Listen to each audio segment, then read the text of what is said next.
Praise the Lord आप सभी को। मैं ब्रदर शैलेश फ्रॉम मुंबई से और आप सबके बीच में बहुत बहुत अद्भुत विषय लेकर आ रहा हूं। और इस मैसेज को जब आप सुनोगे तो मैं चाहता हूं कि ईयरफोन डाल के आप मैसेज को सुनिएगा, बड़े ध्यानपूर्वक से इस मैसेज को सुनिएगा।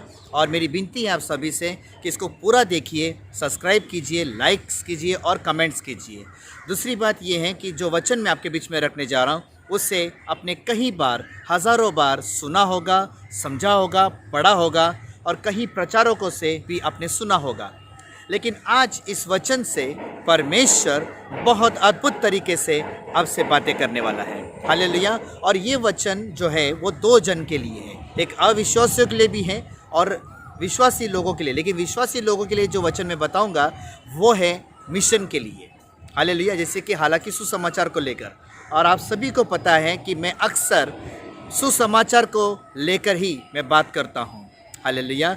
और हम सब जानते हैं कि यीशु मसीह इसी बात से सबसे ज़्यादा प्रसन्न होता है कि पृथ्वी के छोर तक हमें उसका वचन सुनाना है, सुसमाचार सुनाना है। हमारे जीवन के द्वारा लोगों का उद्धार का कारण हमें ठहरना है। Hallelujah, praise the Lord. So आइए वचन को पढ़ते हैं। यूहन्ना 5वां अध्याय वचन 1 से लेके 18 तक हम पढ़ेंगे। अब यहाँ पे पूरा मैसेज में नहीं पढ़ूंगा, लेकिन कुछ बातें मैं आपके बीच में रखूंगा। सबसे पहली बातें, यरूशलेम में भेड़ फाटक के पास एक कुंड है जो इब्रानी भाषा में बैतसैदा कहलाता है। उसके 5 औसारे हैं। इनमें बहुत से बीमार, अंधे, लंगड़े और सूखे अंग वाले पानी हिलने की आशा में पड़े रहते थे। कहाँ रहते थे? पड़े रहते थे। और फिर लिखा है, क्योंकि नियुक्त समय पर परमेश्वर के स्वर्गदूत कुंड में उतरकर पानी को हिलाया करते थे। पानी हिलते ही जो कोई पहले उतरता वहाँ चंगा हो जाता, चाहे उसकी कोई भी बीमारी क्यों ना हो।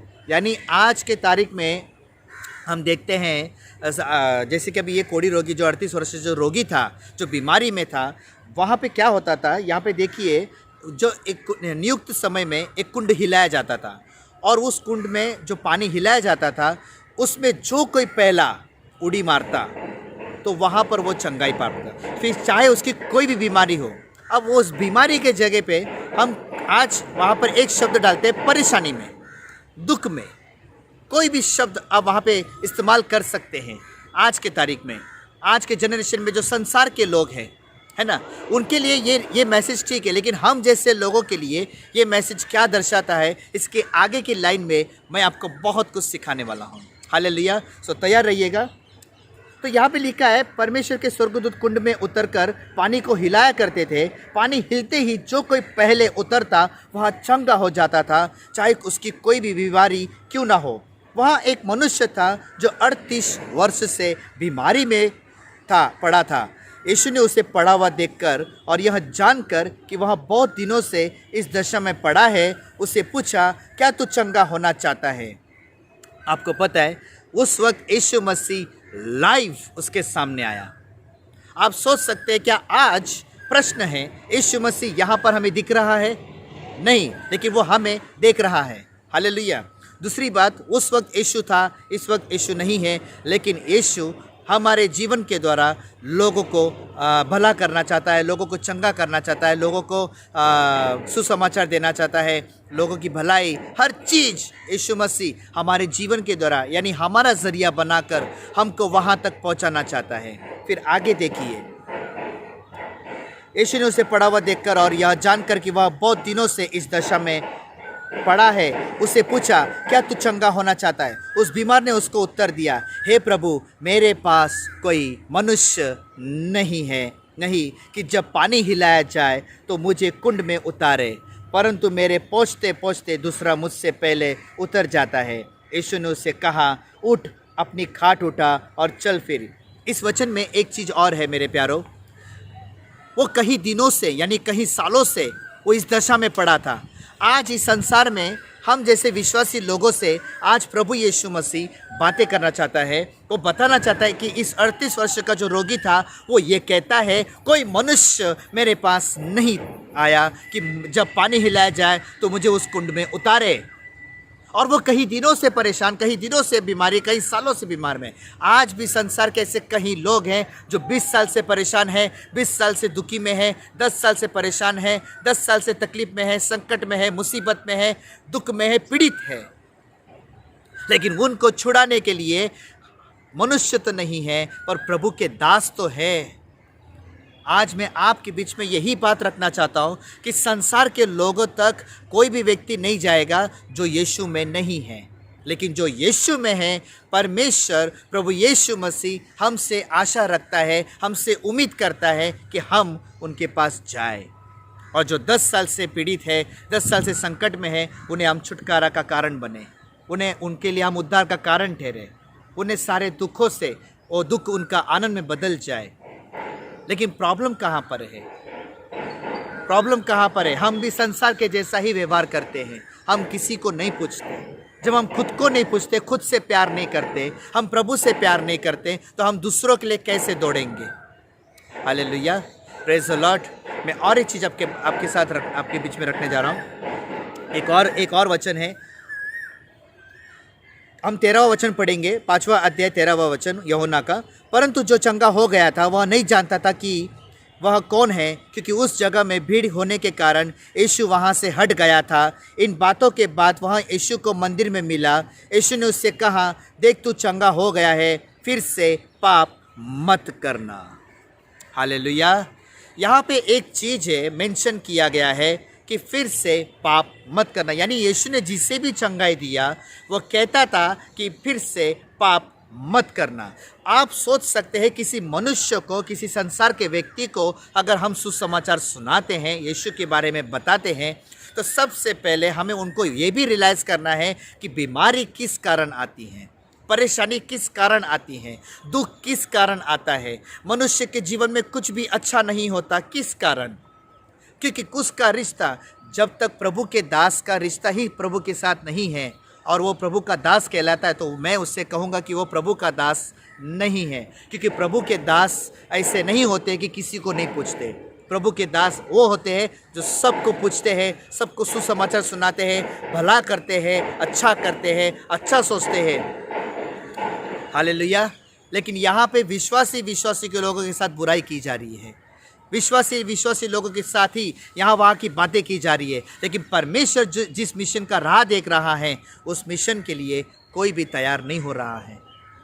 और हम सब चाहते हैं, मैं ब्रदर शैलेश, मैं ये चाहता हूँ कि मेरे जितने भी भाई बहन हैं जो सुसमाचार में सीरियस नहीं हैं, जो गंभीर नहीं हैं, मैं चाहता हूँ कि वो गंभीर हो जाए, वो सीरियस हो जाए। और जो मनुष्य को, जिसे कोई नहीं पूछता, उससे हम जाके पूछे, ये यीशु चाहता है। क्योंकि यीशु हमारे जीवन के द्वारा उन्हें पूछना चाहता है। हालेलुया। उनको दिखाओ कि यीशु तुम्हारे पास आया है, यीशु तुम्हारी चिंता करता है, यीशु तुम्हारी फिक्र करता है, यीशु तुमसे प्यार करता है। मेरे प्यारों, मैं सच कह रहा हूँ, कोई मनुष्य नहीं था, हमको भी कौन इन्हें पूछता था। हमारे अपने भी हमको ठोकर खा गए थे, है ना, ठोकर मार दिए थे। लेकिन प्रभु यीशु मसीह ने किसी के ज़रिए आज हमको वचन पहुंचाया। मेरे प्यारों, उस वक्त यीशु था, लेकिन इस वक्त यीशु नहीं है। इस वक्त प्रभु ने वो जिम्मेदारी हमको सौंपी है और उसने उम्मीद किया है, विश्वास किया है कि ये मेरा बेटा, ये मेरी बेटी मेरा सेवा करेगी, मेरा सेवा करेगा। आप उसकी उम्मीद को क्यों तोड़ रहे हो? आप उसके विश्वास को क्यों तोड़ रहे हो? मैं फिर कहता हूँ, आने वाले दिनों में बहुत सारे संकट, मुसीबत हम विश्वासियों के जीवन में भी आएगा। लेकिन उसमें खड़े रहने के लिए हमको भूखा और प्यासा मरते दम तक उसके वचन में रहना है, उसके वचन पे चलना है, उसके वचन की सेवकाई करनी है। जब तक ये सांसें हैं, हमें उसकी वचन की सेवकाई करनी है। क्योंकि हमको तरस आना चाहिए, हमारे अंदर दया आना चाहिए। क्योंकि यीशु मसीह को उन लोगों के ऊपर दया आती है, लेकिन वो चाहकर भी कुछ नहीं कर पाता है। क्योंकि उसने ये मौका हमको दिया है कि तुम जाकर उसके ऊपर दया करो। इसलिए लिखा है ना कि तुम दया करो तो तुम पर दया की जाएगी, तुम क्षमा करो तो तुमको क्षमा किया जाएगा, तुम एक दूसरे से प्यार करो तो तुमने मुझसे प्यार किया, तुम उसका आदर करते हो तो तुमने मेरा आदर किया। लेकिन अगर तुम किसी के साथ अन्याय करते हो, तुम किसी को सुसमाचार नहीं सुनाते हो, तुम किसी को मरने के लिए छोड़ रहे हो, नरक में जाने के लिए छोड़ रहे हैं, उनको नाश होने के लिए छोड़ रहे हो, परमेश्वर उसका हिसाब हम सब से लेगा, उसका लेखा हम सब से लेगा। और मैं चाहता हूँ कि इन दिनों में परमेश्वर हमारा जीवन के द्वारा बहुत कुछ इस्तेमाल कर रहा है, और मैं चाहता हूँ कि बहुत सारी बातें हैं जो अभी भी बताना बाकी हैं। मैं बहुत सारी बातों को आपके बीच में रखने जाऊँगा, लेकिन मैं नेक्स्ट मैसेज मेरा जो होगा मैं उसमें बहुत सारी बातें सुसमाचार को लेकर बताने वाला हूँ। लेकिन इतना काफ़ी है कि यहाँ पर एक चीज़ मेंशन किया लास्ट में कि फिर से पाप मत करना। लेकिन आज वो मनुष्य तो छोड़ दो, आज प्रभु के लोग ही गलत दिशा में पड़ गए हैं, गलत बातों में पड़ गए हैं, प्यार के चक्कर में पड़ गए हैं, पाप में पड़ गए हैं। ऐसे लोग प्रभु यीशु मसीह के राज्य में कैसे टिकेंगे और कैसे दूसरों के लिए उद्धार का कारण बनेंगे। मेरे प्यारों, हमें बहुत सारी बातों में स्थिर होना है, पवित्रता में रहना है, ताकि हमारे जीवन के द्वारा किसी को भी ठोकर ना लगे। Hallelujah, praise the Lord. आपको पता है, एक ट्रैफिक हवलदार, एक छोटा सा एग्जांपल मैं आपके बीच में रखने जा रहा हूँ। एक ट्रैफिक हवलदार जब आता है, जब बहुत सारी ट्रैफिक्स होती हैं, तो कुछ ड्राइवर्स लोग को, चाहे वो टैक्सी वाला हो, रिक्शा वाला हो, या 4 व्हीलर की प्राइवेट कार्स हो, या कोई भी ट्रक हो, तो वहाँ पे जब ट्रैफिक पूरी जाम हो जाती है चारों बाजू से, उनको नहीं पता होता है कि अब कैसे निकले। लेकिन उनके मन में, उनके दिलो दिमाग में एक बात तो होती है कि मुझे इस ट्रैफिक से निकलना ही है। और उनको धक्का मारने के लिए, उनको राय देने के लिए, उनको रास्ता बताने के लिए, उनको इशारा देने के लिए एक ट्रैफिक हवलदार जब उनके बीच में आता है, ट्रैफिक खाली हो जाती है, ट्रैफिक कंट्रोल में आ जाता है। वैसे आज कहीं संसार के लोगों के बीच में बहुत सारे परेशानियों की ट्रैफिक है, बहुत सारे दुखों का ट्रैफिक है, बहुत सारे लोग रो रहे, पीड़ित है, बहुत सारे लोग संकट में, मुसीबत में हैं, बीमारी में हैं, कर्जे में हैं। और ऐसे ट्रैफिक को छुड़ाने के लिए परमेश्वर ने हम जैसे लोगों को एक ट्रैफिक हवलदार के जैसा हमें बनाया है कि हम उनके बीच में जाकर उनको रास्ता बताएं। वो जो रास्ता यीशु ने हमको बताया, जो रास्ता, जो मार्ग, जो सत्य, जो जीवन हमको परमेश्वर ने बताया, वो चीज़ें उनके पास हमको लेके जाना है। Hallelujah, praise the Lord. So यही मेरा संदेश है कि आज से, अभी से अपने आप को परमेश्वर के हवाले करते हुए, उसके वचन में स्थिर होते हुए, उसके वचन की सेवकाई करते हुए लोगों के पास जाए, अन्य जाति के लोगों के पास जाए, जिन्हें कोई नहीं पूछता उन्हें पूछो। Hallelujah, praise the Lord. So यही मेरा संदेश है आज का, कि किसी मनुष्य के जो 38 वर्ष का जो रोगी था, है ना, उसको लेकर बहुत सारी बातें आज हमको सीखने मिला है। मैं विश्वास करता हूँ कि इस वचन के ज़रिए आज परमेश्वर ने आप सभी को आशीषित किया है। Thank you so much.